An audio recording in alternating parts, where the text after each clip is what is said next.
ఏది అయినా చెయ్యి ఆచి చికెన్ మసాలా. వేములవాడ రాజన్న ఆలయంలో మరణ మృదంగం కొనసాగుతోంది. అధికారుల నిర్లక్ష్యం మూగ జీవాల పాలిట శాపంగా మారుతోంది. సరైన ఆవాసం లేక కోడెలు తరచూ మృత్యువాత పడుతున్నాయి.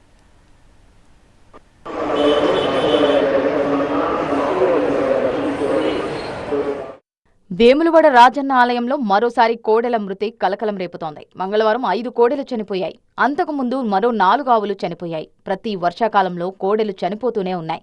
ఎండిన గడ్డి తినడంతో త్వరగా నీరసించిపోతున్నాయి. వీటి విషయంలో అధికారుల పర్యవేక్షణ కరువైంది. కోడెలు చనిపోయిన తర్వాతనే అధికారులు స్పందిస్తున్నారు. అనారోగ్యంతో బాధపడుతున్న ఆవులను కూడా ఇతర కోడెలతో కలిపి ఉంచడంతో దీంతో మిగతా కోడెలు కూడా అనారోగ్యానికి గురవుతున్నాయి. రాజన్న ఆలయంలో ఎంతో భక్తి పార్వశ్యంతో ఇచ్చే కోడెలు తరచూ చనిపోవడంపై భక్తులు ఆగ్రహం వ్యక్తం చేస్తున్నారు. కోడెలతో ఆదాయం వస్తున్నా వాటి సంరక్షణ విషయంలో అధికారులు పట్టించుకోవడం లేదని ఆరోపణలు వెల్లువెత్తుతున్నాయి. కోడెలు చనిపోయినప్పటికీ గోప్యంగా ఉంచుతున్నారని ఫైర్ అవుతున్నారు. నిన్న జరిగిన కోడెల ఏదైతే చనిపోతా ఉన్నాయో మా నోటీస్కి వచ్చినాయి. మాకు తెలిసిన విషయంలో ఏంటంటే ఇంకా ఆవులు కూడా దాదాపు 4 గోవులు కూడా వారికి క్రితం చనిపోయినాయి. వాడు ఎక్కడ చెప్తలేరు. అసలు కోడలు ఎన్ని ఉన్నాయి, ఎన్ని చనిపోతున్నాయి, ఎన్ని వస్తున్నాయి, ఎన్ని పోతున్నాయి అనే ఆధారాలు కానీ రికార్డు కానీ దేవాదాయ శాఖ దగ్గర లేదు. అంటే కప్పిపుచ్చుకునే ప్రయత్నం, రాజన్న భక్తుల మనోభావాలను దెబ్బతీసే ప్రయత్నం చేస్తాం. సహించేది లేదు. మరి నిజంగా కూడా వాటిని యాక్షన్ తీసుకున్నట్లయితే మాత్రం తీవ్ర ఉద్యమం చేస్తాం. దీంట్లో ఎక్కడ కూడా కాంప్రమైజ్ కనుక ఎవరైతే దానికి బాధ్యులు ఉన్నారో వాళ్ళందరూ శిక్షణ డిమాండ్ చేస్తూ ఉన్నాం. అయితే కొంతమంది భక్తులు లేగదూడలకు ఇవ్వడంతో పాలు లేకపోవడంతో అనారోగ్యానికి గురవుతున్నాయని ఆలయ సిబ్బంది చెప్తున్నారు. జెర్సీ ఆవులు ఇతర ఆవులతో ఉండలేకపోతున్నాయని చెప్తున్నారు. మేము ఇంతకుముందు కూడా మా సిరిసిల్ల జిల్లాలోని పశు వైద్యాధికారులను పారాస్టాఫ్ను తీసుకొచ్చి వ్యాక్సినేషన్స్ కానీ సీజనల్ డిసీజెస్ అంటే ఇన్ఫెక్షన్స్ డిసీజెస్ కాకుండా వ్యాక్సినేషన్ కానీ చేయడం జరుగుతుంది. ఇక నుంచి కూడా ఎవ్రీ 15 days మేము క్యాంపు పెడతాం. అంటే ఈ ఏమన్నా సిక్ ఎనిమల్స్ ఉంటే వాటికి ట్రీట్మెంట్. అవి చనిపోయిన డిసీజ్ తోటి కాదు, వీక్ అయిపోయి చిన్న కోడలు మాత్రమే చనిపోయింది. గోశాలలో కోడెల మృతిపై ఎమ్మెల్యే ప్రభుత్వ విప్ ఆది శ్రీనివాస్ స్పందించారు. గోశాలను తనిఖీ చేశారు.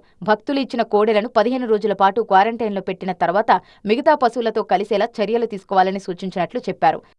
5 కూడా చాలా చిన్న ఏజ్, 6 మాసాల నుంచి 1 సంవత్సరం లోపు ఉన్నటువంటి కోడెలను 4, ఒకటేమో పెద్దగా ఉన్నట్టుంది.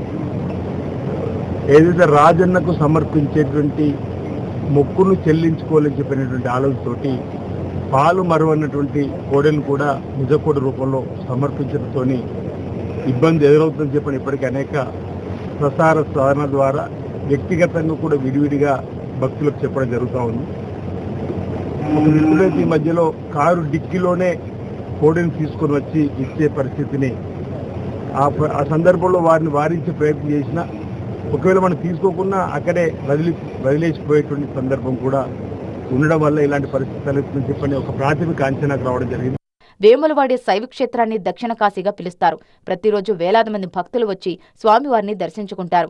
స్వామివారికి కోడెలను మొక్కుగా చెల్లిస్తారు. దీంతో రాజన్న ఆలయంపై ప్రభుత్వం ప్రత్యేక శ్రద్ధ పెట్టిందని ఆది శ్రీనివాస్ చెప్పారు. ఇప్పటికే 40 ఎకరాల్లో ఆధునిక గోశాలకు కేబినెట్ ఆమోదం తెలిపిందన్నారు.